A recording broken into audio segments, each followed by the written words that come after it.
개혁의 5대 솔라 중에서 네 번째는 오직 은혜입니다. 오직 은혜.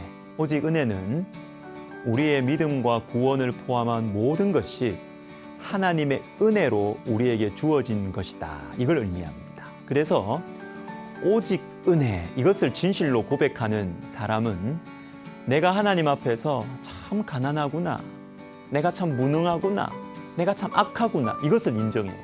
고린도전서 15장 10절에 그러나 내가 나 된 것은 하나님의 은혜로 된 것이니 내가 모든 사도보다 더 많이 수고하였으나 내가 한 것이 아니요 오직 나와 함께 하신 하나님의 은혜로라.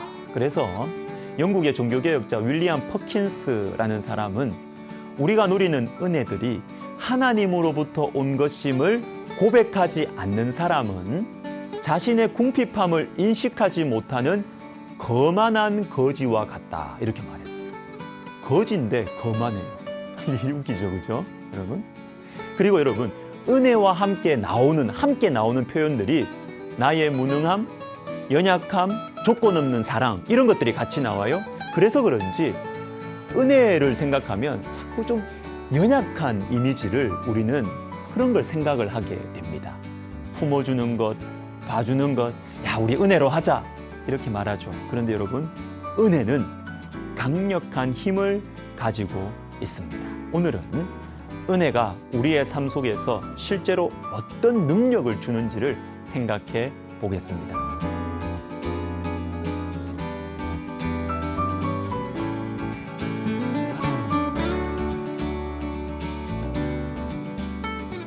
첫 번째, 은혜는 고난을 이길 힘을 줍니다. 로마서 8장 마지막 부분을 보십시오.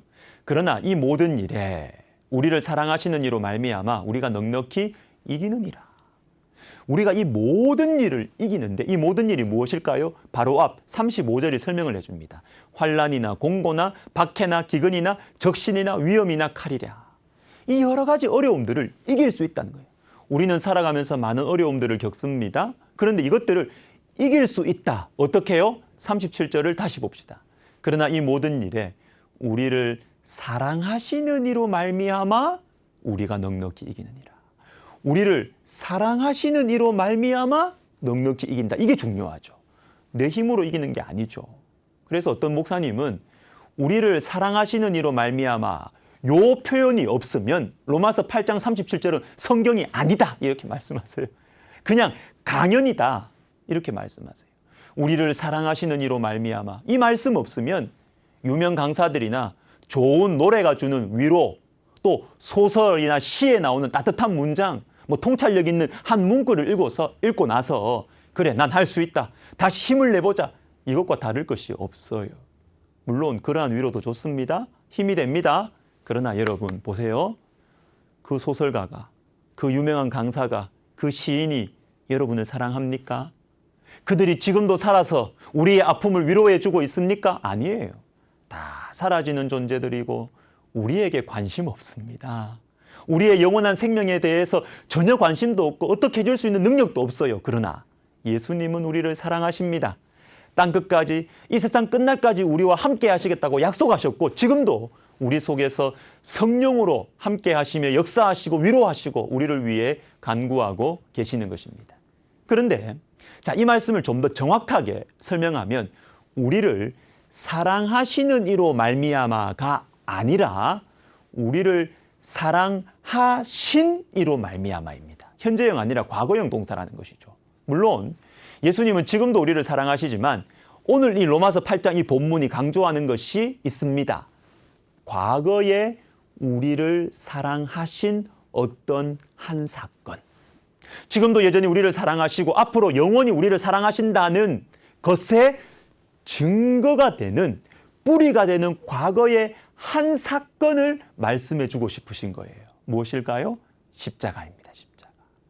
우리를 사랑하신 이로 말미암아, 십자가에서 죽으시기까지 우리를 위해 사랑하신 이로 말미암아 우리가 넉넉히 이기느니라.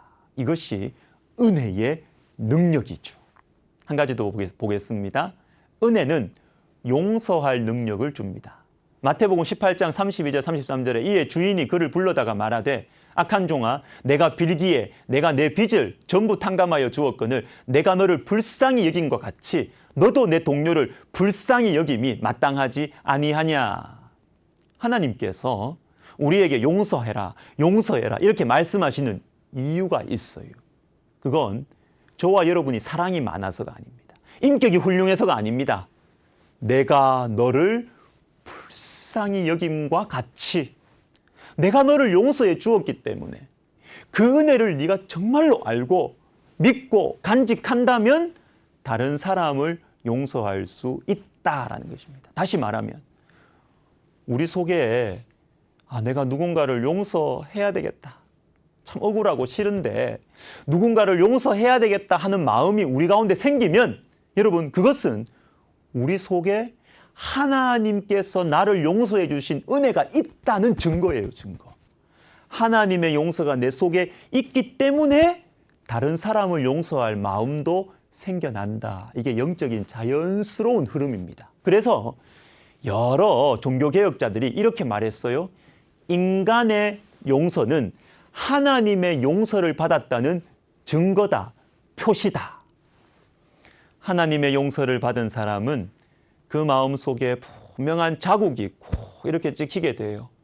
그리고 그 용서의 자국은 다른 사람을 용서하려는 마음으로 나타난다, 증명이 된다라는 말입니다. 은혜가 용서할 힘을 준다는 것이지요. 사랑하는 성도 여러분, 미운 사람 있습니까? 정말 용납 안 되는 사람이 있습니까? 근데 용서할 자신이 안 생기죠. 고난을 감당할 용기가 생기지 않으시죠. 우리 받은 은혜를 생각해 봅시다. 받은 은혜를 묵상하고 마음에 새기고 붙들어 보면 좋겠습니다. 기도하겠습니다. 하나님 아버지, 우리 주 예수 그리스도의 십자가의 은혜로 우리가 고난을 이기고 우리가 용서하는 그러한 주님의 사람들 되게 하여 주옵소서. 예수님의 이름으로 기도하옵나이다. 아멘.